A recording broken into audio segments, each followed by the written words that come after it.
De votre fidélité à France Maghreb et puis merci également de passer la soirée avec nous. Vous allez voir, on va parler de beaucoup de choses tout au long de la soirée, des choses très intéressantes et des choses instructives, mesdames et messieurs. Comme tous les lundis soirs et les mercredis soirs, on s'emploie ici à France Maghreb 2 à chasser le meilleur de la communauté pour pouvoir vous le proposer ici dans les studios de France Maghreb 2 pour vous montrer que dans la communauté ça bouge, ça construit, ça avance et parfois même ça court très très vite. Aujourd'hui, je reçois le concept et l'équipe de Jana School. Donc on va commencer avec Jalal avec qui j'avais commencé à prendre contact et puis il est venu ce soir avec d'autres personnes. Il s'agit de Issa et de Mohamed. Donc salam alaikum, bienvenue à vous tous. Wa alaikum salam wa rahmatullah. Salam alaikum. Voilà, les micros sont ouverts. Alors vos objectifs grosso modo pour Jana School, c'est de proposer aux écoles privées, aux mosquées et aux instituts une application de gestion de vie scolaire adaptée aux besoins des sœurs et des frères qui œuvrent pour les enfants de la communauté. Donc est-ce qu'on peut parler un petit peu de cette application? Parce qu'en fait Jana School est une application, un logiciel informatique qui permet de faciliter un tas de choses autour de la scolarité. Jalal, est-ce que vous pouvez nous présenter cette application? Tout d'abord, salam alaikum. Et puis je voulais dire barakallahu fik Khifaouzi pour nous avoir invités à cette soirée pour pouvoir un peu partager notre expérience et puis un petit peu notre ambition autour de ce projet Jana School. Alors Jana School, qu'est-ce que c'est? C'est entre autres une application. Alors il y a une application et une association derrière. Il y a une double activité, je dirais. Il y a cette fameuse application qui pour nous en fait est le résultat d'un constat. Clairement c'est le résultat d'un constat qui est né d'ailleurs, si je peux en parler assez rapidement, c'est une petite anecdote. C'est quand même bien de savoir d'où naissent les idées. Eh bien, en fait, j'habite dans la commune de Beaumont-sur-Oise, c'est dans l'Oise, un peu perdu. Et à côté de chez moi, donc il y a la fameuse mosquée de Persan qui avait un fort besoin en termes d'organisation administrative de leur école. Donc je leur ai proposé mes services. Tout d'abord, j'étais un peu tout seul sur le truc, donc je leur ai proposé éventuellement de créer une sorte de petite base pour qu'ils puissent un petit peu structurer leur documentation, pour avoir peut-être un suivi des élèves sur l'ensemble de leur scolarité, ce qui est toujours un petit peu embêtant quand on a un petit peu des documents un peu comme ça volant à droite à gauche. Donc petit à petit, un premier écran est né, puis un deuxième, puis un troisième. Et machallah, je pense que la mayonnaise a pris assez rapidement. Ils se sont accaparés l'outil assez rapidement. Cet outil n'est pas né quelque part chez moi et imposé quelque part à la mosquée. Il a été créé avec les besoins, à partir en tout cas des besoins de cette mosquée-là. Alors les besoins étaient quoi à l'époque? C'était quoi les besoins de... La nécessité, c'était dans un premier temps essayer de centraliser en fait l'ensemble des informations qu'on peut récolter sur un élève, pour pouvoir derrière ressortir peut-être une traçabilité sur son évolution scolaire. Typiquement pouvoir à tout moment essayer de voir la notation d'un élève sur une année et de vérifier pourquoi est-ce que il y a un échec scolaire pour tel ou tel enfant. Donc c'est quand même bien d'avoir cette petite visibilité à partir d'un outil. Ça, c'était le premier besoin. Le second, qui est arrivé assez rapidement, c'était de faire en sorte que les maîtresses puissent accéder depuis chez elles à une sorte d'outil, une sorte de plateforme qui leur permet de renseigner des notes, d'avoir une relation avec le directeur directement, soit avec un petit outil de messagerie qui est intégré à l'application.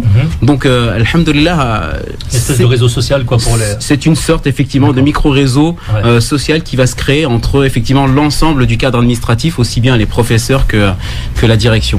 Donc c'était un petit peu l'idée au départ qui est née. Et vas-y, je t'en prie. Non, mais allez-y, continuez. Et juste pour dire que, par la suite, on s'est dit, mais mince, si cet outil fonctionne pour cette école-là, pourquoi ne pas le rendre paramétrable? Et puis moi, ça me coûte pas forcément plus de faire en sorte de le rendre paramétrable et pourquoi pas en faire bénéficier d'autres écoles. Et subhanallah, à chaque fois qu'on a essayé de contacter de nouvelles écoles, ils ont accueilli le projet à bras ouverts. Donc c'était le début d'une aventure fantastique. Alors très bien, ce soir vous n'êtes pas venu seul, Jalal, vous êtes venu accompagné de Mohamed et de Aïssa. Mohamed est à côté de vous. Mohamed, bonsoir et bienvenue. Bonsoir, merci beaucoup et salam alaikum à tous les auditeurs qui nous entendent. En tout cas, je vous remercie énormément de nous avoir accueillis pour qu'on puisse présenter ce fameux projet.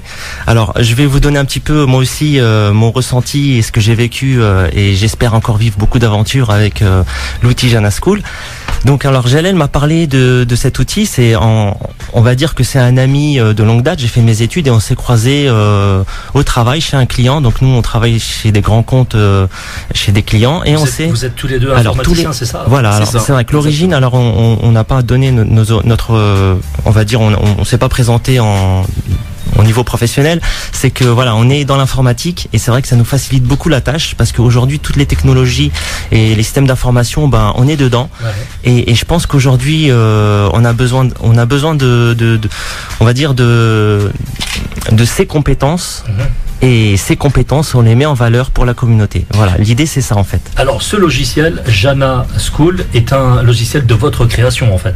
Tout à fait, il a été créé from scratch. C'est une création à partir de rien du tout. En fait, vraiment la philosophie de l'application, parce que j'aime bien dissocier la partie application de la partie humanitaire, qui en fait tous les deux font l'ensemble Jana School. Et bien cette application, on a vraiment souhaité qu'elle soit complètement indépendante. On n'a pas voulu forcément utiliser des modules existants ou quoi que ce soit pour pouvoir justement essayer de répondre au plus rapide aux nouveaux besoins de nouvelles écoles. Ouais. Avec l'Akh Mohamed, on a bourlingué entre guillemets dans pas mal de mosquées et d'écoles dans la région parisienne. On est parti à Lyon, où on a passé pas mal de jours. On a rencontré des références comme Chatibi, on a rencontré des gens de la mosquée de Lyon, etc.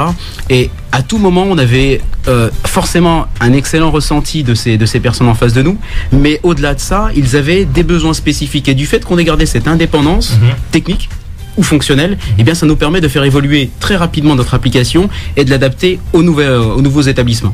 Alors vous êtes également venu accompagné de Aïssa. Aïssa, bonsoir et bienvenue. Salam. Bonsoir, salam alaikum. Merci de votre accueil et de votre invitation. Écoutez, je vous en prie, vous êtes les bienvenus. Aïssa, alors quel est votre rôle donc dans cette affaire Alors dans cette affaire, moi je suis un simple utilisateur en fait. On s'est rencontrés il y a quelques semaines. Il n'y a pas mieux pour avoir un retour. Ah oui, tout à fait. Le retour est très frais puisqu'on a mis en application hier une partie de l'utilisation du logiciel. Donc on s'est rencontrés il y a quelques semaines. J'étais conquis par vraiment la présentation, enfin la façon dont ça fonctionnait, la technicité, l'aspect sécurisant aussi également de l'outil. C'est important, peut-être on y reviendra. Tout à fait. Une présentation a été faite. Alors moi je suis à la mosquée de Méru en fait dans l'Oise, trésorier de la mosquée de Méru, et je travaille avec le directeur de l'école. Alors c'est une école, c'est pas une école musulmane, on donne des cours de langue arabe, de Coran, le samedi, le dimanche et le mercredi. Et donc on a présenté l'outil donc à la mosquée de Méru il y a quelques temps. Tous les enseignants étaient là, tout le monde a été conquis et on a décidé de le mettre en application. En pratique, voilà. D'accord. Donc tous les élèves ont été saisis dans l'outil. On a fait tout ce qu'il y avait à faire. Et hier, on a vraiment commencé à l'utiliser pour de bon, et c'est là qu'on a vu vraiment les avantages. On a refait les réinscriptions hier, c'était la fête de l'école à Méru. Les réinscriptions ont été faites, ça s'est fait en quelques minutes, alors que d'habitude c'est beaucoup de travail, c'est long, c'est fastidieux, ouais. Faut tout renoter à la main, etc. Là, on faisait les corrections directement sur l'outil, on donnait aux parents directement la fiche de réinscription, ils n'avaient plus qu'à signer. On a gagné beaucoup de temps, et du coup la rentrée, les enfants vont être déçus, la rentrée ça sera dès le 2 septembre cette année, puisqu'on a gagné beaucoup de temps. Du coup, on va pouvoir faire la rentrée un peu plus tôt que d'habitude. À cause de nous. À cause de vous. Très bien, très bien. En tout cas, mesdames et messieurs, si vous aussi, vous êtes séduits par ce projet, n'hésitez pas déjà à aller visiter le site de Jana School. C'est janaschool.fr, c'est ça? Tout à fait. Jana School, J-A-N-A, School comme école en anglais. Et puis, faites-nous un retour si vous aussi vous êtes intéressé par ce produit. N'hésitez pas également à participer à cette émission si vous le souhaitez. 08 92 23 99 50.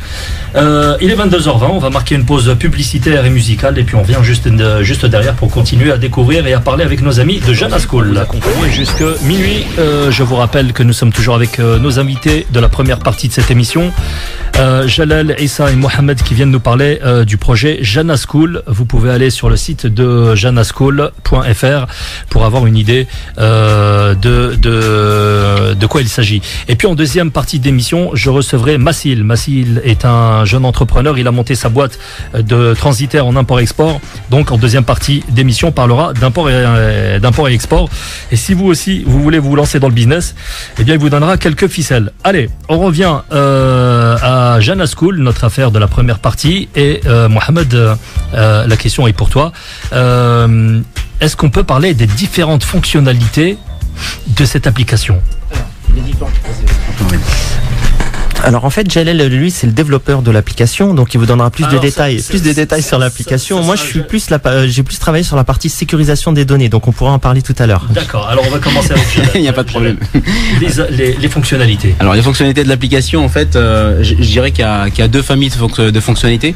La première partie, c'est celle qui va permettre donc à l'administration scolaire de gérer en fait ses effectifs. Donc ça va être toute la partie inscription, passage, affectation des élèves dans les classes, la création des classes, la création des niveaux, la création des groupes, et puis à partir de là, l'affectation, la création déjà dans un premier temps du corps enseignant, des professeurs. Ça peut être aussi les secrétaires, les comptables, et puis d'autres administrateurs s'il le faut. Derrière, il y a toute une mécanique qui permet en fait de faciliter l'affectation des professeurs à des classes sur des créneaux précis. Donc on commence déjà un petit peu à toucher à la constitution des emplois-temps. Donc clairement, on peut constituer par classe des emplois-temps.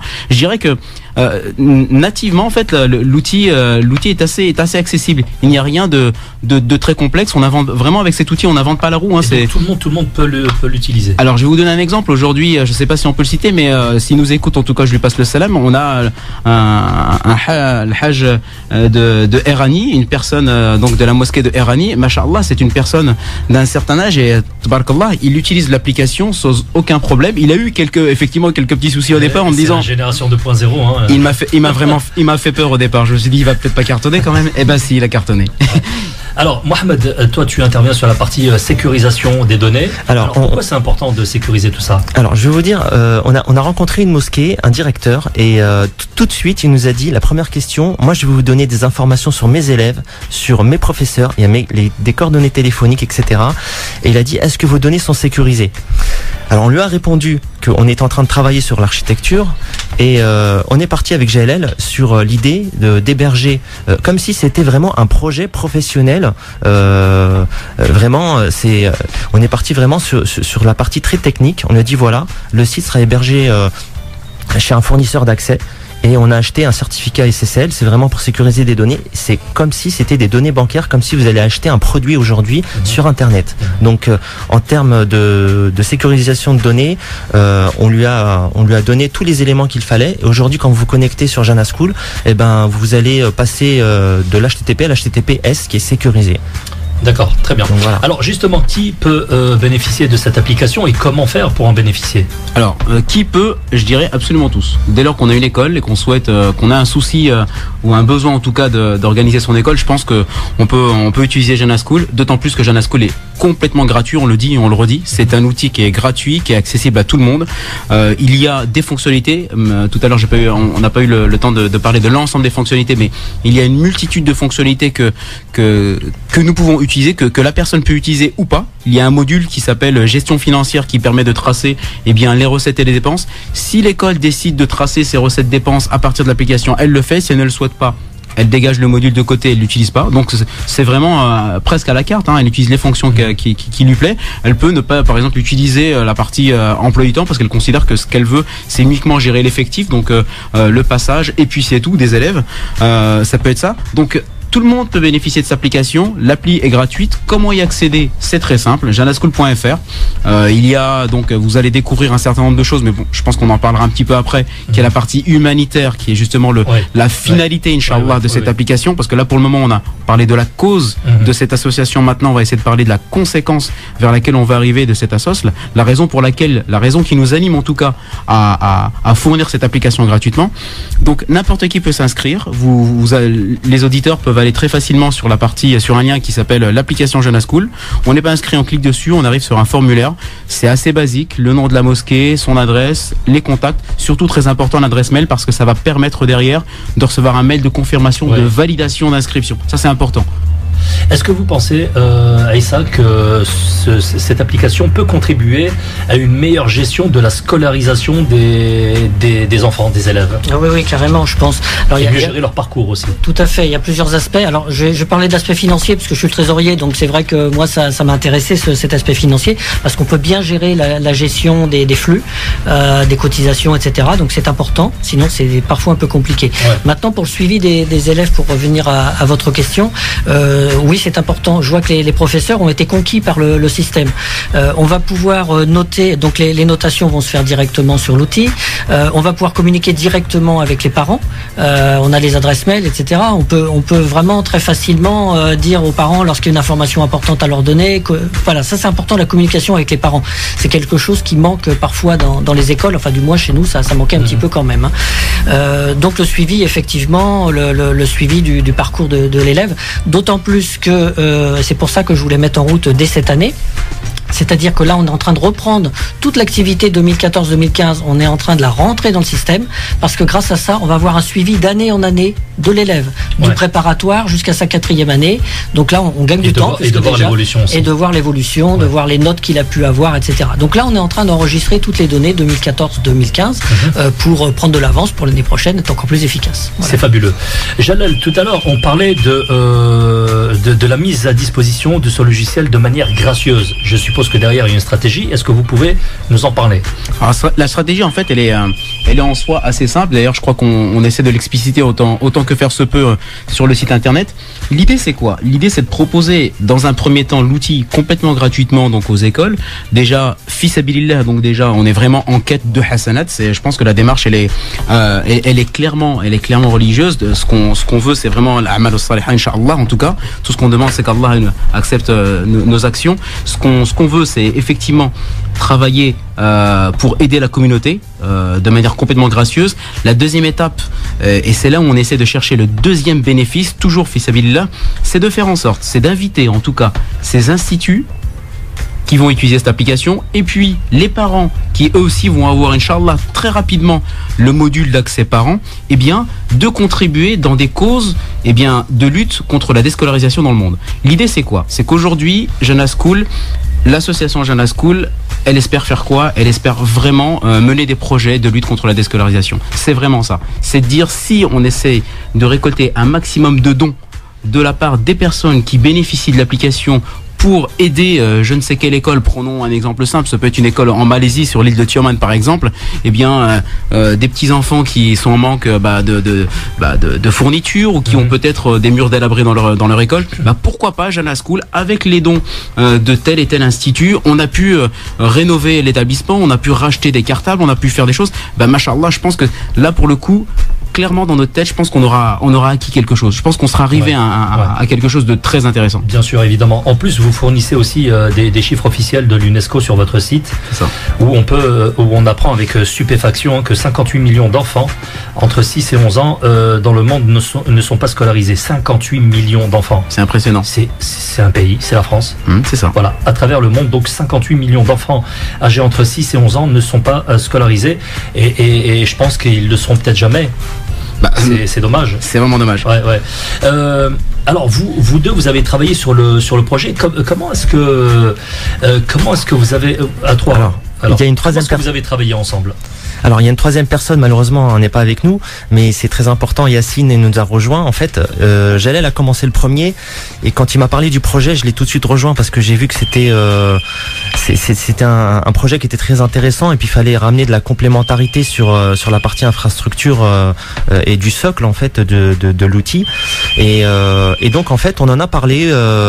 On travaille quasiment près côte à côte en fait, et puis les pauses déjeuner, à chaque fois on abordait le sujet. Et puis à un moment donné, quand il m'a dit qu'il était lancé sur une petite mosquée, l'idée est venue de Jalal. Il a dit pourquoi pas le présenter à d'autres mosquées. Et à partir de là, on a commencé à faire des déplacements. On a fait du porte-à-porte. On a commencé à avancer sur ce sujet-là. Vous êtes allé voir les directeurs d'instituts, d'écoles, de mosquées, et comment est-ce qu'ils vous ont accueilli? Comment est-ce que vous aussi, vous avez utilisé une pédagogie peut-être? Alors, je peux vous dire que l'accueil était très très chaleureux. Avec des gâteaux et du thé. La thé et le gâteau, ça c'était primordial. Mais je peux vous dire que c'est le fondamental. Mais ils sont vraiment, c'était vraiment, franchement, je vais vous dire franchement, ça fait 15 ans que je suis dans le milieu professionnel. Ouais. Et là, je commence à travailler sur un projet qui vraiment me touche à cœur. Ouais. Et je pense que c'est riche parce que quand on rencontre des gens dans les directions, dans les petites madrasas, les mosquées, eh ben vous en prenez plein la vue. Et franchement ça, c'est très touchant. Et quand on rencontre des gens c'est-à-dire des personnes qui étaient là, les générations à nos parents, eh ben ils nous transmettent, ils nous disent que eux ils ont construit les murs et c'est à nous de poursuivre la continuité pour nos enfants. Ouais. Donc avec GLL, c'est vrai que en fait on travaille avec beaucoup de sentiments et puis de voilà. Un petit peu avec le cœur aussi. Avec le cœur, voilà, c'est ça. Jalal, est-ce que cette application, ce logiciel est évolutive? Est-ce qu'elle peut s'adapter, par exemple, à demain, s'il y a des universités musulmanes, est-ce que ça serait adaptable? Aujourd'hui, adaptable, on peut pas dire aujourd'hui que c'est une application qui peut s'adapter. On va dire que c'est une application qui qui est ouverte, et c'est nous au final qui sommes derrière ouverts parce qu'on est encore ouvert à toute évolution. Ce qu'on veut, c'est effectivement faire en sorte que cette application puisse répondre aux besoins au maximum des écoles. Effectivement, aujourd'hui, notre scope, c'est la maternelle, c'est l'école, c'est le collège. Effectivement, plus on va monter dans les niveaux et plus il y aura des spécificités. Mais je pense qu'il y a déjà tellement à faire au niveau primaire et école et collège qu'effectivement, oui, pourquoi pas le lycée, pourquoi pas l'université, why not, Inch'Allah. C'est tout le mal qu'on puisse s'espérer. Et concernant aussi les instituts qui donnent des enseignements à distance, est-ce que pour eux aussi ça pourrait fonctionner? Le e-learning par exemple, ceux qui font du e-learning, pourquoi pas, bien sûr, ça peut être parfaitement fonctionnel. En fait, faut vraiment comprendre que c'est une application, elle a vocation à être déjà sur le web, mais à être interactive. C'est vraiment ça. Pour revenir sur les fonctionnalités, il y a, comme je disais tout à l'heure, il y a deux familles. Il y a la partie fonctionnalités qui vont répondre aux besoins pour la gestion de la scolarité de l'établissement, mais il y a un module qui pour moi me tient le plus à cœur, qui est le module messagerie. Ce module messagerie, c'est vraiment celui-ci qui va permettre de créer un cordon ombilical vraiment entre les professeurs, les directeurs, et puis demain, Inch'Allah, assez rapidement, entre les parents et les professeurs. Quand je dis parents et professeurs, c'est parents pour les enfants, pour les parents d'enfants. Par contre, pour les élèves qui sont adultes, là clairement c'est entre l'étudiant et le professeur. Donc à tout moment, en plus l'application, là je le dis, mon nom de Yacine, effectivement ça c'est important de le souligner, l'application est adaptable sur téléphone. On essaie de l'optimiser pour qu'elle soit paramétrée parfaitement sur un téléphone ou une tablette. Alhamdulillah. Eh bien, on a besoin d'avoir une information, communiquer, ressortir un bulletin ou je ne sais quoi à partir d'un téléphone à l'autre bout du monde, on peut le sortir. Alhamdulillah. Vraiment, la vocation de cet outil, c'est de créer vraiment un cordon entre l'établissement et l'enseignant, entre l'enseignant et l'enseigné. C'est très juste. Alors, est-ce que vous avez d'autres perspectives de développement? Alors, les perspectives, elles sont humanitaires. Alors les perspectives, elles sont vachement humanitaires. Donc l'association, en fait, au départ sur l'outil, on est parti sur un logiciel à présenter sur Internet, derrière le web en fait. Et on s'est dit, il faut qu'on crée une association parce que c'était le but, c'était vraiment pour lutter contre la déscolarisation et les enfants à travers le monde qui n'ont pas de cartable, etc.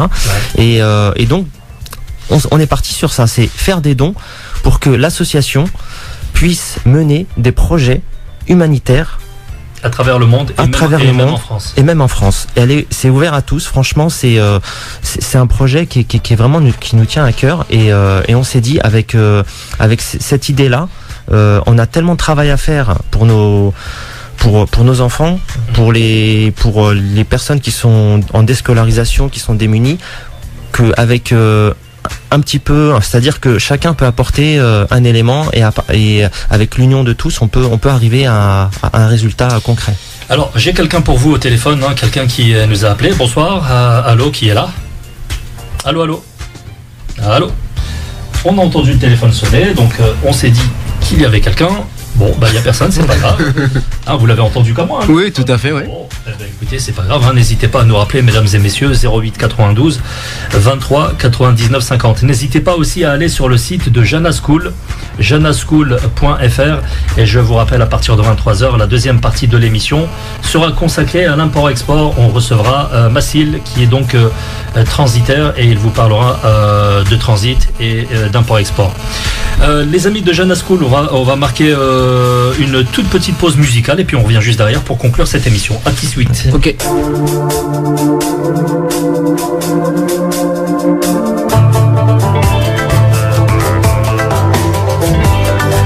Ce soir et les utilisateurs de ce logiciel. Voilà. Alors, je vous laisse le mot de la fin. Il vous reste 4 minutes, les amis. Vas-y, j'en prends. Jalal. Bon, alors, Mohamed. Ouais, alors ce qu'on voulait juste dire vraiment pour la fin, on vous invite, on invite déjà les auditeurs vraiment à venir voir, à venir visiter le site, parce qu'encore une fois, nos démarches ne sont absolument pas commerciales. C'est vraiment ça qu'il faut garder en tête, je pense. On est sur un filon qui est du fisabilillah. Le leitmotiv en tout cas de Jana School, si on peut donner un leitmotiv, c'est faire du fisabilillah pour produire derrière du fisabilillah. Faire du fisabilillah, c'est faire l'outil et le donner gratuitement pour que derrière essayer de récupérer un maximum de dons pour faire du fisabilillah derrière.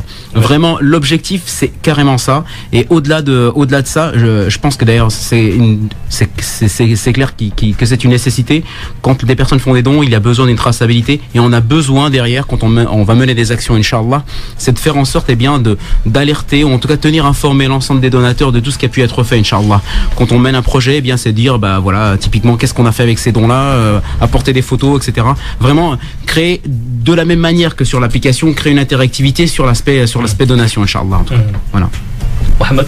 Donc oui, alors pour apporter un plus sur la partie association, Aïssa, comme je vous ai dit tout à l'heure, on fait des rencontres qui sont assez riches et Aïssa nous a apporté en fait beaucoup d'éléments positifs et grâce à lui on va pouvoir aussi rebondir sur l'aspect humanitaire. Un documentaire avec une petite fille qui se trouve au Maroc et qu'on a la chance de connaître, Zahira, une petite fille qui fait 8 km tous les lundis pour aller à l'école.